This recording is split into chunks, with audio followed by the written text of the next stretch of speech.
Good evening to all of you dear student.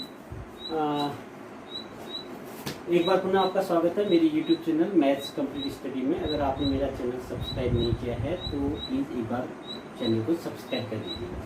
तो हमारा जो आज के लेक्चर में हम बात करेंगे एक्सरसाइज 5.1 क्लास 12 की कुछ इंपॉर्टेंट क्वेश्चन। इससे पहले वाले लेक्चर में भी हमने कुछ इंपॉर्टेंट क्वेश्चन आपको बताए थे। तो आइए देखते हैं। क्वेश्चन नंबर 17 है एक्सरसाइज 5.1 का। ए और बी के उन मानों को ज्ञात कीजिए जिनके लिए फंक्शन जो दिया गया है fx = ax+1 if x is less equal 3 and bx + 3 if x is greater than 3 द्वारा परिभाषित फंक्शन जो है हमारा x = 3 पर सतत है। यानी कि a function is continuous at the point x = 3। Find the value of a and b the given function fx = this। तो इसका सॉल्यूशन देखते हैं। अब आपको ये बताने की आवश्यकता नहीं है कि कोई फंक्शन किसी पॉइंट पे अगर हमारा कंटिन्यूअस है सतत है तो उस पर लेफ्ट हैंड लिमिट और राइट हैंड लिमिट और फंक्शन की वैल्यू तीनों इक्वल होती है। तो आइए देखते हैं पहले x = 3 पर लेफ्ट हैंड लिमिट ये फाइंड आउट करते हैं। तो इसका हमने आपको बताया है लिमिट x टेंडिंग टू 3 के ऊपर हम माइनस लगाते हैं। fx = limit h tending to 0 f3 - h। ये अब आपको याद भी हो गया होगा। इतना जो स्टेप होता है चाहे a है तो a माइनस fx है तो a - h = limit h tending to 0 3 - h वाला x > 3 ऊपर वाला आएगा। तो a × 3 - h + 1 = limit h tending to 0 3a - ah + 1। तो यहाँ पर आप देखेंगे अगर h की वैल्यू हम यहाँ पर 0 रखेंगे तो ये हो जाएगा हमारा 3a + 1। ठीक है बच्चों। इसी तरह से इसका सेकेंड स्टेप x = 3 पर हम निकालते हैं राइट हैंड लिमिट। तो limit x tending to 3 + fx = limit h tending to 0 f3 + h = limit h tending to 0 3 + h का मतलब 3 से अधिक x की वैल्यू है। तो यहाँ पर आ जाएगा b × 3 + h + 3 आ जाएगा हमारा 3b + 3। क्योंकि b की h की वैल्यू यहाँ पर 0 रखेंगे तो 3b + 3 आ जाएगी। यानी कि राइट हैंड लिमिट हमारी 3b + 3 आई, लेफ्ट हैंड लिमिट 3b + 1 आई। अब अगर हम यहाँ पर ये सेकेंड स्टेप आपका है, ये हमारा फर्स्ट स्टेप है लेफ्ट हैंड लिमिट का। थर्ड स्टेप में हम निकालते हैं f3 की वैल्यू निकालेंगे। तो f3 में इक्वल भी आपका दे देगा तो यहाँ पर आ जाएगा 3a + 1। तो यहाँ पर आपने left hand limit, right hand limit और f3 की वैल्यू निकाली। तो आपको एक कंडीशन यहाँ पे दी है, सिंस फलन क्योंकि फलन x = 3 पर सतत है।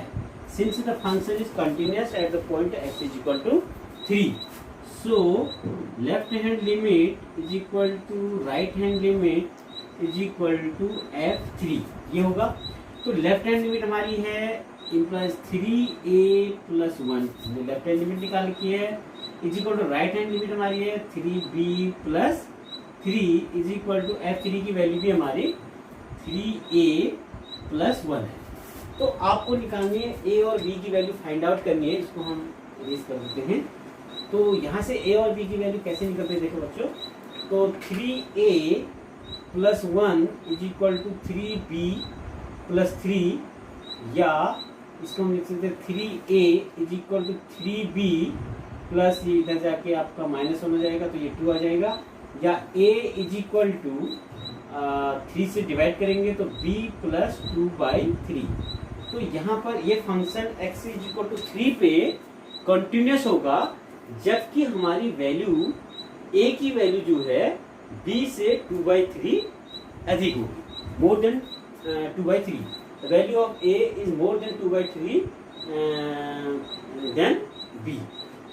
यानी कि b से 2/3 वैल्यू अधिक होगी तो a की वैल्यू। तो इस कंडीशन में हमारा फंक्शन आपका कंटिन्यूअस। अब देखते हैं अगला क्वेश्चन। क्वेश्चन है, क्वेश्चन नंबर 18 है एक्सरसाइज 5.1 का। लैम्डा की वैल्यू हमने फाइंड आउट करनी है। लैम्डा की किस मान के लिए? जो हमारा गिवन फंक्शन है ये x बराबर 0 पर सतत है। तो यहाँ पर भी जब आप सॉल्यूशन इस प्रकार के क्वेश्चन में जब वैल्यू हमने निकालनी होती है तो x बराबर 0 पर फंक्शन हमारा कॉन्टिन्यूस है। कॉन्टिन्यूस है तो हमको लैम्डा के वैल्यूज निकालनी है। तो x बराबर जिस पॉइंट पर हमारा कॉन्टिन्यूस है उस पर हम निकालते हैं। x बराबर 0 पर हम निकालते हैं left hand limit is equal to जाएगा लिमिट। अब तरीका वही है, x tending to 0 minus F x is equal to limit h tending to 0 f 0 minus h। जब 0 माइनस h होगा यानी कि 0 से कम वैल्यू होगी तो आपका फंक्शन जो होगा lambda into x square minus 2x से आपका हो जाएगा। तो इसको हम सॉल्व करते हैं। Limit h tending to 0 lambda into x की जगह हम 0 माइनस h पुट करेंगे तो 0 माइनस h का whole square minus 2 into 0 minus h। तो बच्चों देखो यहाँ पे लिमिट इसको और हम बोलते हैं h tending to 0 lambda into ये हो जाएगा h square minus minus plus हो जाएगा, ये हो जाएगा हमारा 2h इज इक्वल टू। जब आप यहाँ पर वैल्यू रखते हैं h की तो h की वैल्यू हमारी क्या हो जाएगी? 0 रखेंगे तो ये पूरा फंक्शन हमारा वैल्यू लेफ्ट हैंड लिमिट आ जाएगी हमारी 0, क्योंकि lambda into 0 is equal to 0। अब हम सेकेंड स्टेप में यहाँ पर निकालते हैं x बराबर 0 पर राइट हैंड लिमिट। तो ये हो जाएगा limit x tending to 0 plus F x is equal to limit h tending to 0 f 0 plus h के लिए फंक्शन जब x की वैल्यू 0 से बड़ी होती है तो फंक्शन हमारा 4x प्लस 1 है। तो limit h tending to 0 4 into 0 plus h plus 1। तो यहाँ पर आप देखेंगे इसकी वैल्यू आ जाएगी आपकी, इसको और थोड़ा बोल देते हैं, limit h tending to 0 4h plus 1। ठीक है, इसी तरह से थर्ड स्टेप में 4h प्लस 1 आपका आया तो h की वैल्यू 0 रखेंगे तो इसकी वैल्यू हमारी क्या आ जाएगी? 1 आ जाएगी, 4 इंटू 0 प्लस 1। अगला हमारा है third step f 0 is equal to 0 पे हमने वैल्यू भी निकालनी है। f 0 अगर निकालेंगे तब भी वैल्यू हमारी क्या आएगी? 0 आ जाएगी। तो आपको दिया है हमको लैम्डा की वैल्यू निकालनी है। लैम्डा की वैल्यू हमने निकालनी है जबकि फंक्शन हमारा x बराबर 0 पर कॉन्टिन्यूस है। तो यहाँ पर आप देख रहे हैं लेफ्ट हैंड लिमिट हमारी 0 आ रही है, लेफ्ट हैंड लिमिट हमारी आई 0 तो लिखा है और राइट हैंड लिमिट हमारी आई है 1। तो और वैल्यू जो है x बराबर 0 पे ये 0 है। तो हमको निकालना है, चूंकि फलन जो हमको दिया है x बराबर 0 पर सतत है, कंटिन्यूअस। तो x बराबर 0 पर फंक्शन सतत होगा कब होगा? जब left hand limit is equal to हमारी क्या आएगी? Right hand limit. यहाँ पर लेफ्ट हैंड लिमिट हमारी क्या आ रही है? 0 आ रही है, राइट हैंड लिमिट हमारी 1 आ रही है। तो left hand limit right hand limit के बराबर हो ही नहीं सकता, यानी कि x बराबर 0 पर सतत है, इसलिए चूंकि left hand limit is not equal to right hand limit यहाँ पर है, यानी कि शून्य कभी भी 1 के बराबर नहीं हो सकता है। 0 1 के बराबर कभी नहीं हो सकता है, इसलिए यह फलन लैम्डा के किसी भी मान के लिए सतत नहीं होगा। समझ में आया? इनकी लैम्डा की वैल्यू हम कुछ भी रख दें तो फंक्शन हमारा कॉन्टिन्यूअस हो ही नहीं सकता, क्योंकि लेफ्ट हैंड लिमिट हमारी 0 आ रही है और राइट हैंड लिमिट हमारी 1 आ रही है। लेफ्ट हैंड 0 1 के बराबर कभी नहीं हो सकता, तो लैम्डा की वैल्यू चाहे आप कुछ भी रख लीजिए, ये फंक्शन हमारा कॉन्टिन्यूअस नहीं। बराबर 1 पर सार्थकता पर विचार कीजिए, दूसरा स्टेप ये है इसका। तो इसमें हम x बराबर 1 पर फलन की सीधे सीधे सीमा लिमिट निकालते हैं। तो लिमिट x टेंडिंग टू 1, क्योंकि x बराबर ग्रेटर देन 1 और लेस देन 1 के लिए हमारा यही फंक्शन आएगा, क्योंकि x की वैल्यू 0 से बड़ी है, ये तो लेस देन 0 वाला है, तो यही आएगा।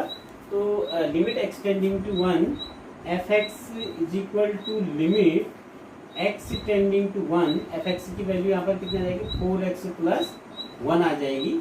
तो यहाँ पर 1 पुट करेंगे तो इसकी वैल्यू कितनी आ जाएगी हमारी 5 आ जाएगी। और सेकेंड स्टेप में f1 की वैल्यू हम निकालते हैं, limit value of the function at the point x is equal to 1। तो यहाँ पर भी हम फंक्शन यही आएगा 4 into 1 plus 1 is equal to 5। तो since limit of the function यानी कि limit x tending to 1 fx की वैल्यू हमारी f1 के बराबर आ रही है, इसलिए यह फलन x बराबर 1 पर सतत होगा।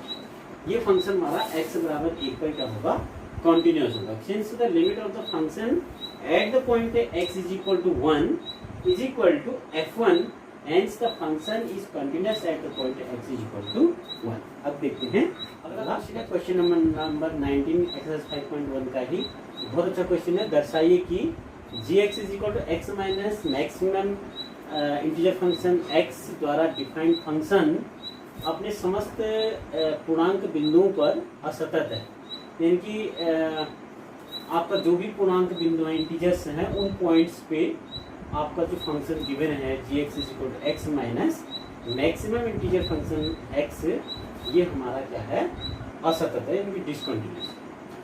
तो इसको देखते हैं। इसका मतलब आपको पहले हमको बता रखा है, मैक्सिमम इंटीजर फंक्शन इसकी वैल्यू x होती है या x से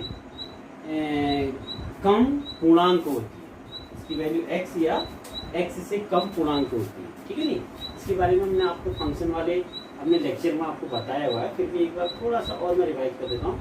जैसे अगर 1 है तो इसकी वैल्यू 1 ही होगी, 1.2 अगर है ये तो इंटीजर तो 1 ही होगी। अगर 1.2 है तो इससे कम इंटीजर आपको 1 हो जाएगा, ठीक है नहीं। अगर आपका 1.9 है तो इसकी वैल्यू भी हमारी 1 होगी। अगर 2.1 है तो 2.1 से छोटा इंटीजर हमारा 2 है। तो इस तरह से ये हमारा मैक्सिमम इंटीजर फंक्शन है। तो आपको दिखाना है कि ये इंटीजर्स पॉइंट पे 1 पे 2 पे 3 पे 4 पे ये फंक्शन हमारा डिसकंटिन्यूअस है। तो देखते हैं इसका सॉल्यूशन। माना x is equal to c belongs to z। z को क्या कहेंगे, इंटीजर यानी कि पूर्णांक, ठीक है नहीं। x बराबर c कोई हमारा इंटीजर है। तो लेफ्ट हैंड लिमिट तो हम निकालेंगे x बराबर c पर हम निकालेंगे लेफ्ट हैंड लिमिट। तो हो जाएगा लिमिट x टेंडिंग टू क्या हो जाएगा c minus F x is equal to limit s tending to 0 f c minus S is equal to limit s tending to 0। अब देखिए c माइनस एच, इसमें आपने वैल्यू रखनी है। यहाँ पर थोड़ा ध्यान देने वाली बात है, c की x की जगह हम रख देंगे c माइनस एच माइनस यहाँ पे c माइनस एच हो जाएगा, ठीक है नहीं। तो यहाँ पर देखिए बच्चों, इसको फिर हम सिंप्लीफाई करते हैं। Limit s tending to 0 c minus H minus यहाँ पर c माइनस एच की वैल्यू कितनी होगी। जैसे हमने अगर हम हमारा पॉइंट c सपोज 1 है, 1 से छोटा c माइनस 1 माइनस एच, इसका मतलब 1 माइनस एच है। अगर c की वैल्यू 2 है तो ये 2 माइनस एच होगा। 1 माइनस एच होगा तो इसका मतलब ये पॉइंट समथिंग होगा, 0.9998 इस प्रकार की वैल्यू होगी।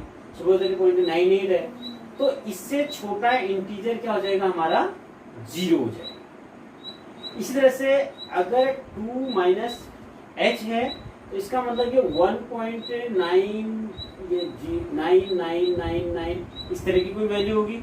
इसका मतलब इसकी जो वैल्यू होगी इंटीजर्स में 1 से 1.9 है, तो इसकी वैल्यू कितनी हो जाएगी, 1 हो जाएगी।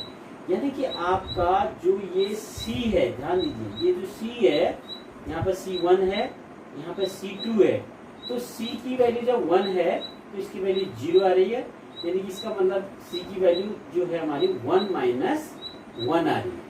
c माइनस 1, c माइनस 1 का मतलब 1 माइनस 1।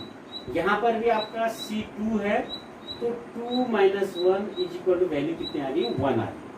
तो कहने का मतलब ये है, अगर c माइनस h है तो हमारी जो वैल्यू आएगी इंटीजर्स की, तो वो हो जाएगी हमारी c माइनस 1 हो जाएगी। इसकी वैल्यू कितनी हो जाएगी, c माइनस h की वैल्यू हमारी कितनी जाएगी, c minus 1 is equal to, जब हम इसमें इसको खोलते हैं, limit h tending to 0 c minus h minus c plus 1, ये आपका कैंसिल आउट हो गया, तो आपकी वैल्यू कितनी आ गई, 1। तो लेफ्ट हैंड लिमिट हमारी कितनी आ गई, 1 आ गई।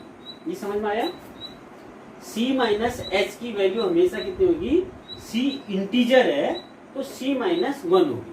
अगर c प्लस h होगा तो यानी कि 2.1 अगर माना है ना, तो 2, या इसको हम ऐसा कि इसको और इसमें डिटेल में समझाते हैं। c माइनस h आपका समझ में आ गया होगा। अब हम निकालते, देखो राइट हैंड लिमिट निकाल, x बराबर, नेक्स्ट स्टेप में x बराबर c पर हम निकालते हैं राइट हैंड लिमिट, तो ये हो जाएगा limit x tending to c plus F x is equal to limit h tending to 0 F C plus h हो जाएगा। अब एफ सी प्लस h जो है, इसको देखिए, limit h tending to 0 c plus h हमने x की जगह रखना है, तो x की जगह कितना हो जाएगा, c प्लस h, समझ में आया। माइनस मैक्सिमम इंटीजर में कितना हो जाएगा, c प्लस h हो जाएगा, ठीक है। तो यहाँ पर limit h tending to 0 c plus h, तो ये हमारा x की वैल्यू है। यहाँ पर जो c प्लस h है, मैक्सिमम इंटीजर फंक्शन जो है, महत्तम पूर्णांक फलन है, इसकी वैल्यू हम कैसे निकालेंगे, इसकी वैल्यू कितनी हो जाएगी, c हो जाएगी। c क्यों हुई, c क्यों हुई, इसको थोड़ा सा समझ लेते हैं। c इसलिए हुई, अगर हमारा 2 प्लस 0.1 है, इस तरह का इंटीजर है, 2 प्लस 0.1 है, तो इसका मतलब ये 2.1 है, तो इसकी वैल्यू कितनी होगी, 2 ही होगी। अगर ये 1 है, 1 प्लस पॉइंट माना 6 है, यानी कि ये c प्लस h है, ये भी c प्लस h का फॉर्म है, तो यहाँ पर आप देखेंगे इसकी वैल्यू भी 1.6 हुई। 1.6 की मैक्सिमम इंटीजर फंक्शन है, इसकी वैल्यू कितनी होती है, 1। तो इसलिए यहाँ पर हमारा c प्लस h की वैल्यू जो है मैक्सिमम इंटीजर फंक्शन में, इसकी वैल्यू हमारी कितनी आ जाएगी, c। तो यहाँ पर फिर हम देखते हैं, माइनस c से प्लस c कैंसिल हो जाएगा, तो h की वैल्यू 0 रखेंगे तो इसकी वैल्यू कितनी आ जाएगी, 0 आ जाएगी। तो यहाँ पर आप देखिए,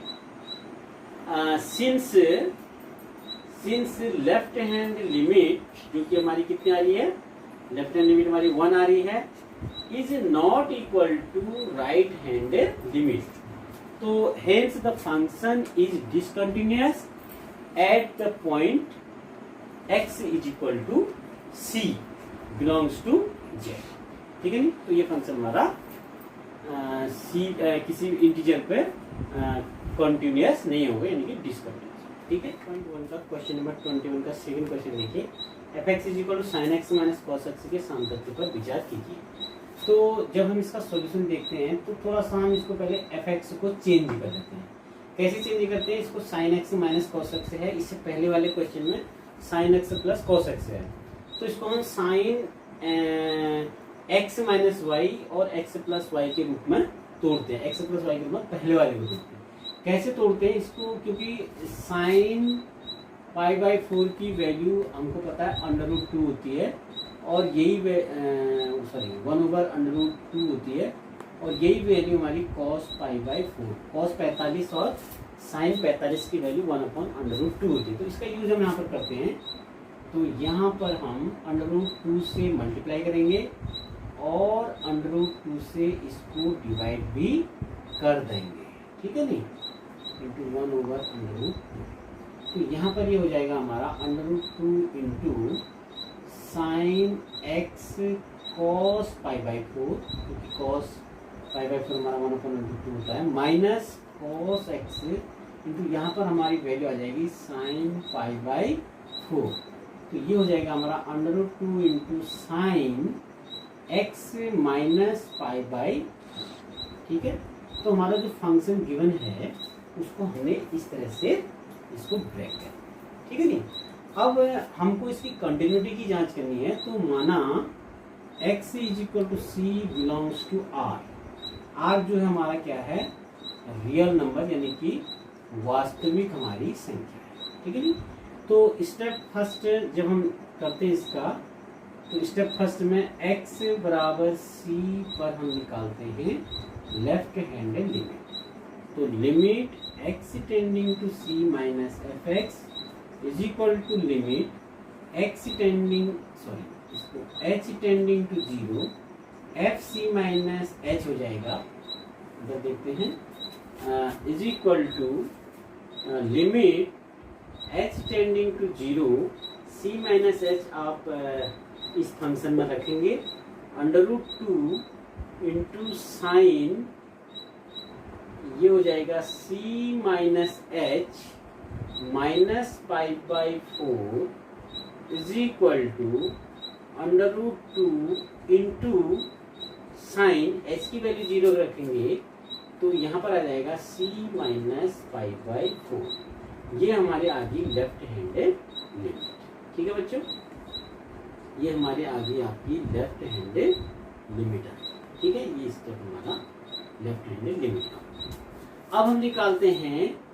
x बराबर c पर हम निकालते हैं राइट हैंडेड लिमिट, जो हमारी कंटिन्यूटी को चेक करने के लिए हम हमेशा करते आ रहे हैं। तो limit x tending to c plus fx is equal to, आपको अब कोई दिक्कत नहीं होगी, h tending to 0 fc plus h, क्योंकि आप ये करते आ रहे हैं क्वेश्चन में, प्रैक्टिस में अपने आप आ जाएगा, is equal to limit h tending to 0 √2 into fc plus h। आप इस फंक्शन में फिर से पुटअप करेंगे तो ये हो जाएगा sine c plus h minus π/4, इस तरह का आपका आ जाएगा।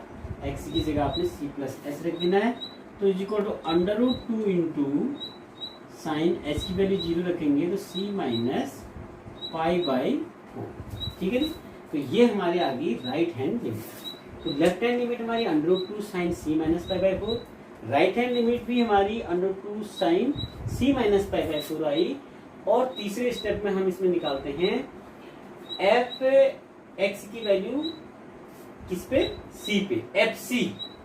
अगले स्टेप में हम निकालते हैं इसमें fc की वैल्यू भी हम निकालते हैं, तो ये वैल्यू भी हमारी √2 साइन c माइनस π/4 ही आती है। कुछ नहीं करना आपको, इस x की जगह c रखेंगे तो वही आ जाएगी।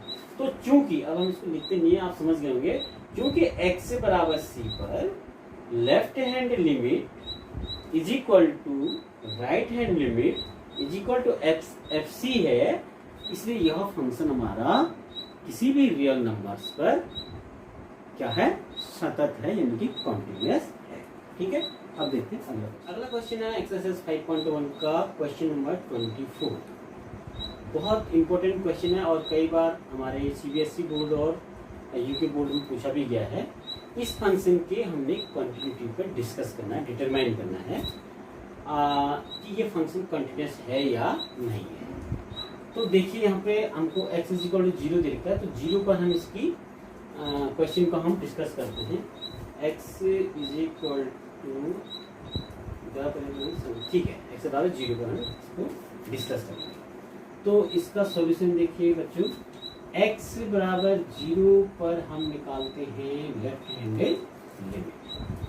तो ये हो जाएगा limit x tending to 0 minus fx is equal to limit h tending to 0 f0 minus h। ये सारे क्वेश्चन हम वही कर रहे हैं।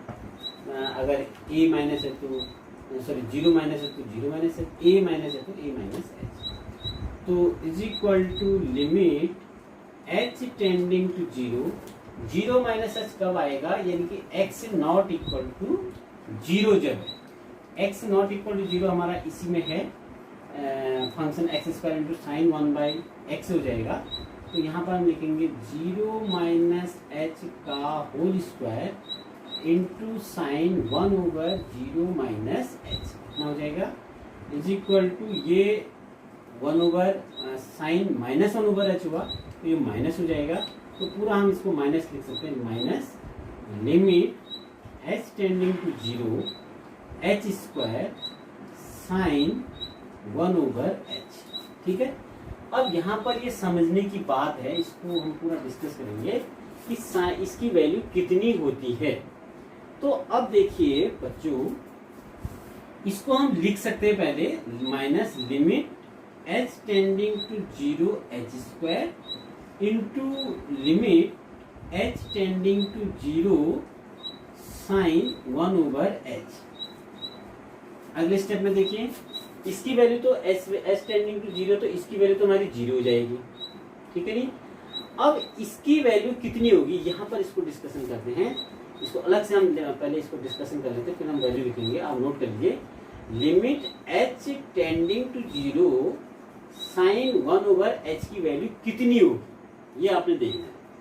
तो जैसे जैसे h की वैल्यू 0 की ओर टेंड करेगी, तो साइन 1/h की वैल्यू हमारी साइन 1/h की जो वैल्यू है वो हमारी इनफाइनाइट की तरफ टेंड करेगी। कैसे करेगी, इसको पूरा हम डिस्कस करते हैं। h ये है और ये हमारा साइन 1/h है, ठीक है। तो यहाँ पर कुछ वैल्यूज रख के देखते हैं कि क्या होता है। जैसे अगर हमने h की वैल्यू 0.1 रखी, तो 1/sin 1/0.1 हुआ, तो इसकी वैल्यू हो जाएगी हमारी साइन, इसकी वैल्यू हो जाएगी साइन 1/0.1 का मतलब कितना आ गया, 10 डिग्री। 0.01 है अगर है, तो साइन 1/0.01 का मतलब 100 से मतलब यानी कि 10 की पावर 2 हो जाएगा। 0.001 पे साइन 10 की पावर 3 हो जाएगा। 0.0001 पे साइन 10 की पावर 4 आएगा। ये आपका समझ में आ गया। जैसे साइन 1/0.1 है, तो इसको हम लोग साइन 10 डिग्री। साइन 1/0.01 है, तो इसको सॉल्व करते हैं, तो साइन कितना आ जाएगा हमारा 100 डिग्री। 100 से ऊपर नीचे हमने मल्टीप्लाई किया, तब ये हमारा इतना। तो आप यहाँ पर देख रहे हैं, जैसे जैसे हमारी h की वैल्यू 0 की ओर जा रही है, 0.1, 0.01, 0.001, 0 की ओर टेंड कर रही है, तो ये वैल्यू हमारे साइन 1/h की वैल्यू, इसमें साइन 1/h की वैल्यू हमारी इनफाइनाइट की तरफ टेंड कर रही है। h tends to 0 implies, h जैसे जैसे 0 की ओर जा रहा है, 1/h हमारा इनफाइनाइट की तरफ जा रहा है। कहने का मतलब है कि साइन की वैल्यूज हमारी बढ़ती जा रही है। But we know that the value of sine is under -1 to 1, यानी कि साइन की कोई भी वैल्यू है वो -1 और 1 के बीच में ही आती है। तो इसका मतलब है कि साइन 1/h की वैल्यू जो है, इसको हम लिख सकते हैं -1 to 1, इसके बीच में ये वैल्यू आती है। अब इसको कैसे लिखेंगे, since -1 less equal sine 1/h less equal 1, sine की कोई भी वैल्यू, चाहे वो 0 डिग्री से या -इंफिनिटी से इंफिनिटी तक के कोई भी अगर हमारा एंगल है, उसकी मिनिमम वैल्यू -1 होती है, मैक्सिमम वैल्यू 1 होती है, यानी कि इसके बीच में ही इसकी कोई वैल्यू आनी है। इसका मतलब है कि 0 इंटू एक फाइनाइट नंबर आपके पास आ जाएगा। फाइनाइट नंबर का मतलब परिमित संख्या। 0 गुणा कोई भी हमारा फाइनाइट नंबर है, तो इसकी वैल्यू हमेशा क्या आएगी, 0 आएगी। तो यानी कि हमारी लेफ्ट हैंड लिमिट क्या आएगी, हमारी 0 है। ये समझ में आ गया होगा। साइन 1/h की वैल्यू चाहे कितना भी हो, चाहे वो 0 से कम हो या 0 से अधिक हो, उसकी वैल्यू हमेशा माइनस और वन के बीच में ही रेज करेगी और वो फाइनाइट वैल्यू होगी, तो इसका मतलब 0 into finite number is equal to 0। मैं समझता हूँ कि आपको समझ में आ गया होगा। इसी तरह से स्टेप जो हमारा इसमें सेकंड है, x बराबर 0 पर अब हम निकालते हैं राइट हैंड लिमिट। तो बच्चों देखो कैसे हम निकालते हैं, limit x tending to 0 plus F x is equal to limit h tending to 0 f 0 plus h is equal to limit h tending to 0, यही आपका आना है नॉट इक्वल टू 0 में। ध्यान रहे कोई भी क्वेश्चन में नॉट इक्वल टू अगर समथिंग वैल्यू दे रखी है तो उसमें लेफ्ट हैंड लिमिट में भी वही आता है और राइट हैंड लिमिट में भी वही फंक्शन आता है। तो यहाँ पर हो जाएगा हमारा 0 प्लस h का whole square into sine 1/0 plus h is equal to limit h tending to 0 h square into limit h tending to 0 sine 1/h। फिर से हमारी ये वैल्यू कितनी आ जाती है, 0 आती है। ये h स्क्वायर का मान 0 का 0 ही हुआ और साइन 1/h की वैल्यू -1 से 1 के बीच में होती है, यानी कि फिर से हम वही कॉन्सेप्ट यहाँ पर अप्लाई करेंगे, -1 से 1 के बीच 0 into finite number is equal to 0। तो ये सेकेंड स्टेप हुआ। उसके बाद अगला हमको स्टेप जो 3 दिया है, थर्ड स्टेप जो है f0 इज इक्वल टू 0 आपको दिया है। जब x की वैल्यू 0 है तो फंक्शन की वैल्यू 0 है। तो यहाँ पर हम आप देख रहे हैं since left hand limit is equal to right hand limit is equal to f0, hence the function is continuous at x is equal to 0। तो ये फंक्शन हमारा x बराबर 0 पर कंटिन्यूअस है, सतत है। क्योंकि x बराबर 0 पर left hand limit is equal to right hand limit is equal to f0 है, इसका मतलब फंक्शन हमारा x बराबर 0 पर कंटिन्यूअस है। ठीक है, अगला क्वेश्चन इसी एक्सरसाइज का 26 नंबर का है। f(x) is equal to k cos x over pi minus 2x यदि x नॉट इक्वल टू π/2 है और इसकी वैल्यू 3 है जब x की वैल्यू π/2 है। ये फंक्शन जो है x बराबर π/2 पर हमारा कॉन्टिन्यूअस है, सतत है। तो हमको यहाँ पर k की वैल्यू फाइंड आउट करनी है। तो हमको ऑलरेडी दिया गया है कि ये π/2 पे सतत है, इसका मतलब left hand limit is equal to right hand limit is equal to f π/2 होगा। तो इनको हम इक्वल करके यहाँ पे k की वैल्यू हम फाइंड आउट करेंगे। तो देखिए सॉल्यूशन स्टेप फर्स्ट, x बराबर π/2 पर left hand limit is equal to limit x tending to π/2 minus f(x) is equal to limit h tending to 0 f π/2 minus h। ठीक है, is equal to limit h tending to 0 π/2 minus h। मैंने बताया है भी अगर not equal to वाला कहीं पर कंडीशन आती है तो लेफ्ट हैंड लिमिट के लिए भी वही फंक्शन आएगा और राइट हैंड लिमिट के लिए भी वही फंक्शन आएगा। तो k cos π/2 minus x, x की जगह हमें पुट अप कर देना है π/2 minus x, pi minus 2 into π/2 minus हो जाएगा हमारा h, π/2 माइनस h। ठीक है, तो यहाँ पर आ जाएगा हमारा limit h tending to 0 k into, यहाँ पर देखिए साइन cos π/2 माइनस h, यानी कि हमारे पास फॉर्मूला है cos, हमको पता है cos 90 minus theta is equal to क्या होता है साइन थीटा। तो यहाँ पर हो जाएगा साइन, ये 90 डिग्री है, साइन h अपॉन ये π/2 से ये पाई से पाई कैंसिल हो जाएगा, अपॉन हो जाएगा माइनस, सॉरी माइनस नहीं होगा प्लस में आ जाएगा क्योंकि -2 इंटू π/2 प्लस 2h आएगा, इंटू कितना जाएगा हमारा 2h। इसको और हम आगे सरल करते हैं, is equal to limit h tending to 0 k/2 into, या सीधे ऐसा करते हैं k/2 को बाहर ले लेते हैं, k/2 को बाहर ले लेते हैं क्योंकि ये कांस्टेंट है।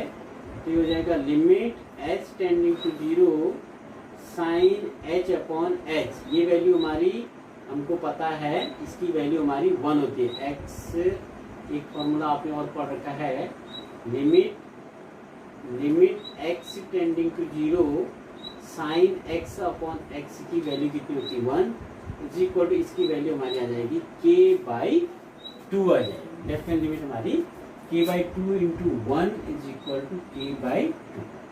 ठीक है, अब x बराबर π/2 पर स्टेप सेकंड जो है हमारा है, स्टेप सेकंड जो है ये हमारा x बराबर π/2 पर आप निकालेंगे राइट हैंड लिमिट। तो limit x tending to π/2 plus fx is equal to limit h tending to 0 f π/2 plus h is equal to limit h tending to 0 k into cos π/2 plus h upon pi minus 2 into π/2 plus h, इस तरह से हो जाएगा, is equal to limit h tending to 0 k into cos 90 plus theta होता है minus sine theta, तो minus के sign h upon ये 2 से 2 कैंसिल हो जाएगा, पाई से पाई कैंसिल हो जाएगा, तो ये आ जाएगा अपॉन माइनस 2h, फिर से 2 से 2 कैंसिल हो जाएगा, तो यहाँ पर आ जाएगा limit h tending to 0 k/2 into, ये k/2 को पहली बार लिख दीजिए, k/2 sign h upon h, फिर से हमारा इसकी वैल्यू आ गई k/2। लेफ्ट हैंड लिमिट भी हमारी k/2 आई और राइट हैंड लिमिट भी हमारी कितनी आ गई k/2, तो दोनों इक्वल आ रही हैं। और स्टेप थर्ड आपको पता है, स्टेप थर्ड में हम निकालते हैं f π/2, जिसकी वैल्यू हमको कितनी दे रखी है 3 ऑलरेडी गिवन है। तो अब हमको निकालनी है, यहाँ पे k की वैल्यू निकालनी है, तो इसको हम इरेज कर देते हैं। ठीक है बच्चे, तो यहाँ पर अब क्या लिखते हैं देखो, क्योंकि x बराबर π/2 पर फलन सतत है, इसलिए x बराबर π/2 पर left hand limit is equal to right hand limit is equal to f π/2, ये कंडीशन अप्लाई करेंगे, तो ये हो जाएगा k/2 इज इक्वल टू हमारा आ जाएगा 3, implies k is equal to हमारा कितना आ जाएगा 6। तो इस तरह से आपने देखा कि π/2 को left hand limit is equal to right hand limit is equal to हमने f π/2 रखा, तो यहाँ से हमारी वैल्यू निकल के आ रही k इज इक्वल टू कितना निकल के आ रही 6 निकल। तो डियर स्टूडेंट, आज के लिए इतना ही, और आगे के लेक्चर में हम कुछ और इम्पोर्टेंट क्वेश्चन इसके देखेंगे। अगर आपने हमारा चैनल सब्सक्राइब नहीं किया है तो चैनल को सब्सक्राइब करना मत भूलिए, और चैनल को लाइक ज़रूर कीजिए, और अगर कोई कहीं पर कुछ डाउट होता है तो कमेंट में लिखना मत भूलिएगा। ठीक है, तो क्योंकि चैप्टर बहुत अच्छा है और आगे कुछ और इम्पोर्टेंट क्वेश्चन, कुछ हम एक आध क्वेश्चन जो है जो कि हमारा मॉडुलस फंक्शन पर है, उस पर हम आगे डिस्कस करेंगे। आज के लिए बस इतना ही। Thank you very much.